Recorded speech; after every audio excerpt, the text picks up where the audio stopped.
जय जगन्नाथ सभी को। माय नेम इज के एक बार फिर से सभी का स्वागत है इस रथ यात्रा में। जैसे कि आप सामने देख ही पा रहे हैं कि भगवान जगन्नाथ जी के लिए मंदिर से बाहर लेके आया जा रहा है और ये दर्शन बहुत ही दुर्लभ है, बहुत ही शुभ है। तो ऐसे दर्शन करने का मौका बहुत कम लोगों को मिलता है, तो जिनको मिलता है तो मान के चलिए वो बहुत खुशकिस्मत है। और ये वीडियो ड्रोन से शूट किया है तो शायद आपको सारी बातें इसमें क्लियर हो पाएंगी। और अभी जो रथ हैं भगवान जी के वो सब एकदम तैयार हैं। और इस बार की जो रथ यात्रा है वो 10 दिन तक रहेगी। बाकी हर बार क्या होता है कि हमेशा 11 दिन चलती है, लेकिन इस बार कुछ इस तरह का जो संयोग बैठा है कि तो इस बार भगवान जगन्नाथ 10 दिन तक लोगों के बीच में रहेंगे। और ये इसलिए माना जाता है कि ये एक ऐसा खास मौका होता है जब भगवान मंदिर छोड़कर बाहर आते हैं और लोगों के बीच में रहते हैं और सब लोग उनके दर्शन कर पाते हैं। तो जो लोग भी इस वीडियो को देख रहे हैं और वो भगवान जगन्नाथ के भक्त हैं, तो प्लीज़ इस वीडियो को लाइक कर दीजिए और इस चैनल को सब्सक्राइब कर लीजिए। कमेंट में जय जगन्नाथ लिख दीजिए। और इस वीडियो में बहुत सारी खास बातें डिस्कस होंगी, आप सभी के साथ में कुछ ऐसे तथ्य डिस्कस होंगे शायद आप जानते भी होंगे और कुछ नहीं जानते होंगे, और जो मैं नहीं जानता हूँ तो आपका काम है मुझे बताना उनके बारे में। तो जितने भी लोग आपको ये मंदिर परिसर में दिख रहे हैं और जो भगवान जगन्नाथ जी को बाहर लेके आ रहे हैं, तो एक तरह से ये समझ लीजिए कि वो सभी पुजारी हैं या फिर मंदिर का स्टाफ है, या फिर किसी न किसी तरह से वो एक खास लोग हैं जो उस जगह पे जा पा रहे हैं, जिनको वो अनुमति है। और मंदिर परिसर जैसे ही जहाँ पर खत्म होता है और बाहर में जो एक ग्राउंड है बड़ा सा, वहाँ पे जो बैरिकेड नहीं लगाएगी जिससे कि जो बाहर के जो लोग हैं अभी वो यहाँ पर ना आ पाए। जब भगवान जी उन लोगों के बीच में आए तब वो उनके दर्शन कर पाए। तो जो सबसे आगे वाला रथ है इसके बारे में मैं बता दूं, ये है बलराम जी का, जो भगवान श्री कृष्ण के बड़े भाई हैं। और इस रथ का कलर आप देख ही रहे हैं। और इस रथ के मैं बारे में अगर खास बातें बताऊं, इस रथ का नाम है ताल ध्वज और इसमें 14 पहिए लगे होते हैं और ये लगभग 43.3 फीट की ऊंचाई का होता है। और ये रथ सबसे आगे चलता है और इसका रंग लाल और हरा है। इसमें बलदेव जी यानी कि बलराम जी विराजमान होंगे और उसके बाद में ये सबसे आगे चलेगा। उसके पीछे जो रथ है लाल और काले रंग का, इसमें सुभद्रा जी विराजमान होंगी और इसमें 12 पहिए लगे हैं। इसकी ऊंचाई की अगर मैं बात करूँ तो 42.32 है। और इन रथ को हर साल एक्यूरेट इसी की ऊंचाई के हिसाब से बनाया जाता है। कुछ भी थोड़ा बहुत ऊंचा नीचा नहीं हो सकता है, इसके लिए काफ़ी समय लगता है। और कुछ खास लोग ही हैं जो इसको बनाते हैं और हर साल उन्हीं का ये काम रहता है बनाना। भगवान जगन्नाथ के मंदिर के बारे में ऐसे बताया जाता है क्योंकि जो लोग इस मंदिर में जो कार्य करता है उसकी पीढ़ियां भी वही काम करेंगी। जैसे कि जो यहाँ पर उनके लिए भोग बनाता है, उसकी जो आने वाली पीढ़ियां वो भोग बनाएंगी, या फिर जो रथ बनाता है तो वो हमेशा रथ ही बनाएंगे, उनकी जो पीढ़ियां हैं। तो इस तरह की कुछ खास बातें हैं। और जब तक ये रथ यात्रा चल रही है तब तक मैं आपको सिर्फ इतना अपडेट देना चाहता हूँ कि कब किस दिन क्या हुआ और कैसे कैसे रथ कहाँ पहुँचा, कैसे कैसे पूजा होती है, क्या ये सब चीज़ें। और एक जो डिटेल वीडियो है वो मैं बाद में बनाना चाहता हूँ, इसके बारे में मैं सारी बातें कवर करूँगा। कैसे कैसे ये मंदिर यहाँ पे बना और क्या क्या खास बातें हैं, वो सारी चीज़ें यहाँ कवर हुई।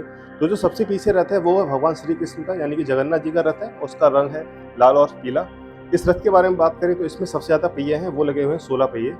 और इसकी ऊंचाई जो लगभग है वो लगभग 42.65, और उसका नाम है नंदी घोष। इस रथ को नंदी घोष कहते हैं। और जो इनके रथ के जो सारथी हैं, सारथी का नाम है दारूक। और जो सुभद्रा जी के रथ के सारथी हैं उन वो हैं अर्जुन। खुद उनके जो पति हैं वो अर्जुन उनके रथ के सारथी हैं। और सुभद्रा जी के रथ का नाम है दर्पदलन। तो ये कुछ इस तरह की खास बातें हैं जो मैंने अभी आपसे शेयर की। और जो भगवान जगन्नाथ जी हैं उनको भी ढोल नगाड़ों के साथ में कहें या फिर जो जिस तरह के रिचुअल्स हैं उनको लेके आया जाता है उस तरह से लेके आया जा रहा है। काफ़ी देर से ये प्रोग्राम चल रहा है, काफ़ी देर तक मैंने ड्रोन से शूट किया।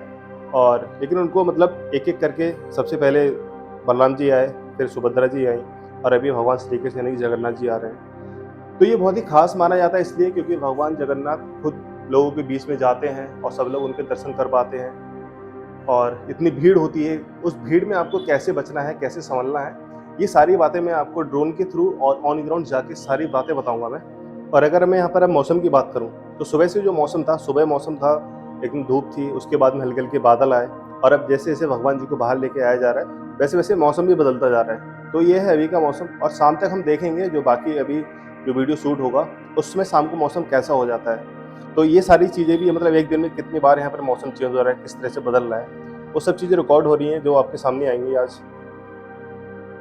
और आप लोग देख ही सकते हैं कि इस मौसम के साथ में जो मंदिर है वो कितना अच्छा लग रहा है, और उसके ऊपर जो ध्वज है वो जो लहरा रहा है वो कितना सुंदर लग रहा है। और सिर्फ मंदिर ही नहीं, मंदिर के साथ में जो पुरी है जहाँ पर ये मंदिर बना हुआ है वो पूरा का पूरा शहर बहुत अच्छा लग रहा है।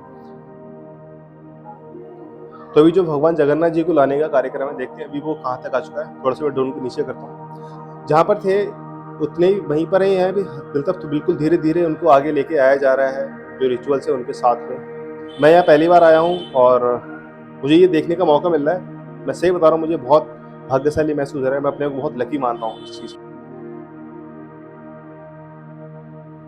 तो अभी जो बलराम जी का रथ है, वो अभी सबसे आगे निकला है, सबसे पहले निकला है। इसका एक रीज़न ये भी है कि बलराम सबसे बड़े थे और वो बड़े भाई हैं, इसलिए वो आगे जा रहे हैं। आप भीड़ देख सकते हैं मेरे सामने किस तरह की भीड़ है। अब इस भीड़ में ऑन ग्राउंड जाके क्या सिचुएशन बनती है, वो भी मैं आपको दिखाऊँगा।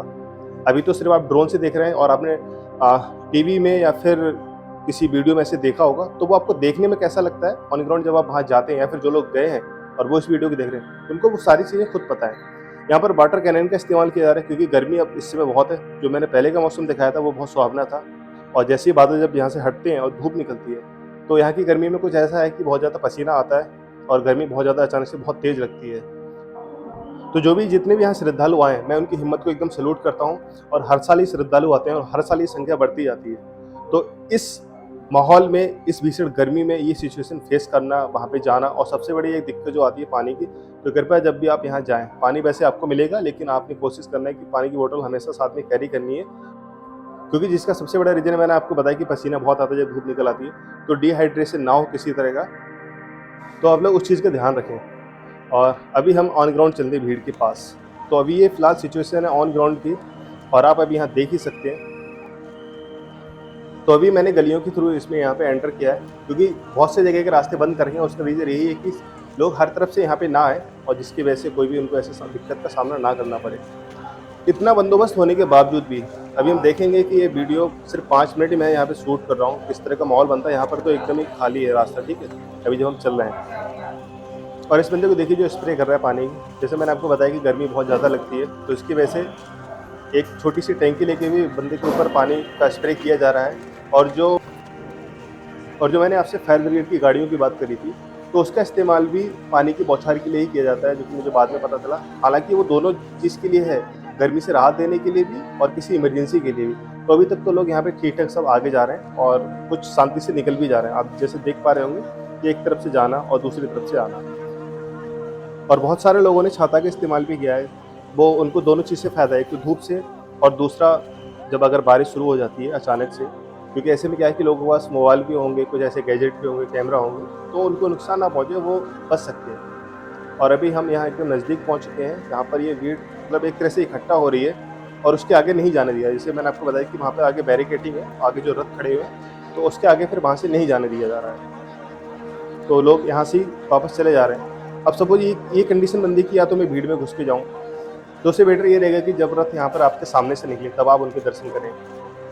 क्योंकि ऐसे भीड़ में जाना वहाँ पे और आपको वहाँ नहीं जाने दिया जाएगा, जबकि आपको खुद एकदम क्लियर पता है। कुछ चीज़ें हो सकती है कि ये लोग ऑन ग्राउंड है, तो उनको इतना नहीं पता चला हो कि अभी डिस्टेंस और कितना बाकी है, क्योंकि मैंने जो ड्रोन से शॉट लिया, तो उसमें मुझे क्लियर पता चल पा रहा था कि कितना दूर है और कितना नहीं। अब देखिए जो भीड़ एकदम को उस तरफ को मुँह करके खड़ी थी, अब वो इधर से वापस होने लगी है। और ऐसे में आप सपोज़ ये देखिए थोड़ी हल्की-फुल्की धक्का-मुक्की शुरू हो चुकी है, और ये कंडीशन होती है यहाँ पर आपको अपने आप को बचाना। अब देखिए लोग किस तरह से भागना शुरू कर रहे हैं। ये देखिए, ये चीज़ मैं आपके साथ में एक बार शो करना चाहता था कि कैसे वहाँ पर अगर इतनी भीड़ है तो आपको कैसे अपने आप को सेफ रखना है, कैसे मैनेज करना है, और बच्चों वगैरह को, महिलाओं को ऐसे में थोड़ा-सा दूर रहें, या फिर जैसे कि ये जो होटल बने हुए हैं साथ में, कोशिश करें कि वहाँ से देखें।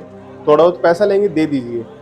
जब यहाँ पर अगर ऐसे सेफ्टी की बात आएगी तो उनको दे दीजिए, और अगर रूम वगैरह लेने का अगर यहाँ मिल जाता है तो वो भी ठीक है। लेकिन ये सीज़न इतनी बड़ी है, इतने सारे लोग इतनी बड़ी संख्या में हैं, तो इस जगह पे रूम नहीं मिल पाता है। तो एक सबसे बड़ा रीज़न ये है कि जगन्नाथ जी का रथ है, या फिर जो रथ यात्रा है, वो इसी रास्ते से, इसी कॉरिडोर से निकलती है। हर कोई चाहता है कि मुझे यहाँ पे रूम मिले, तो जो कि ऑलरेडी फुल हो चुके होते हैं, बुक हो चुके होते हैं, नहीं मिलते हैं। लेकिन फिर भी एक ये होता है कि भैया छत पे आप जा सकें अपने बच्चों के साथ में, और वहाँ से ये नज़ारा देख सकें। क्योंकि अब जैसे मैं भीड़ में यहाँ पर अभी आया, रथ अभी शाम को ही आने हैं, और जब तक यहाँ आके फिर वैसे वापस ही जाना है, तो ये अब जो भीड़ एक तरह से देखिए अब वापस चल दी, तो मुझे भी वही लगा कि नहीं, बाहर नहीं जाना चाहिए अभी उस जगह पे, और वापस रिटर्न हो जाना चाहिए। अब आप खुद ही देखते रहिए, और अभी तक एकदम सब कुछ ठीक चल रहा है, लेकिन अब थोड़ी सी हल्की-हल्की धक्का-मुक्की शुरू हो रही है। और अभी देखिए आप, ये जो रेड कलर वाले बंदे को देखिए आप, बिना मतलब में वो दूसरे को धक्का देने की कोशिश कर रहा है, उसके साथ में जो बंदे वो भी। जबकि जहाँ पर एकदम गैप आगे एकदम फुल हो चुका है, गली में निकलने का रास्ता नहीं है। मैं इसी गली से आया था, जब मैं यहाँ आया था, जब मैं पहुँचा था, तो उस वक़्त ये गली एकदम शांत थी, बैरिकेडिंग लगी हुई थी और सबको आराम से जाने दिया जा रहा। लेकिन अब भीड़ अचानक से, मतलब उसने दिशा परिवर्तन कर दी और चल दी। अब जो बैरिकेडिंग है वो भी क्या करेगी?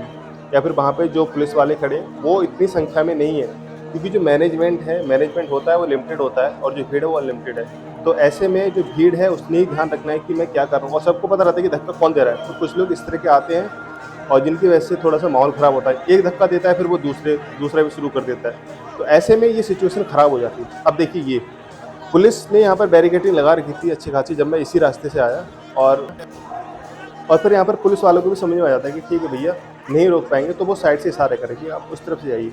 मैंने कैमरा पकड़ रखा है हाथ में, आप देख सकते हैं कि उसका स्टेबलाइज़र कैसा है, एकदम पूरा फुल बिगड़ गया है। तो ऐसे में जब आप भीड़ में जाएँ, तो कृपया अपना ध्यान रखिए, आपके साथ में अगर बच्चे और महिला हैं, उनका विशेष ध्यान रखिए। जो मैंने आपको तरीका बताया है, जो कॉरिडोर के साइड में जो बगल में होटल बने हैं, आप उनकी छत पे जाके वहाँ पे जाइए। So thank you very much for watching this video. अगर आपकी वीडियो अच्छी लगी तो लाइक ज़रूर कर दीजिए और इस चैनल को सब्सक्राइब, जितने भी आपके जानने वाले सबके साथ में शेयर कर दीजिए और जगन्नाथ यात्रा का आप आनंद लीजिए। जय जगन्नाथ।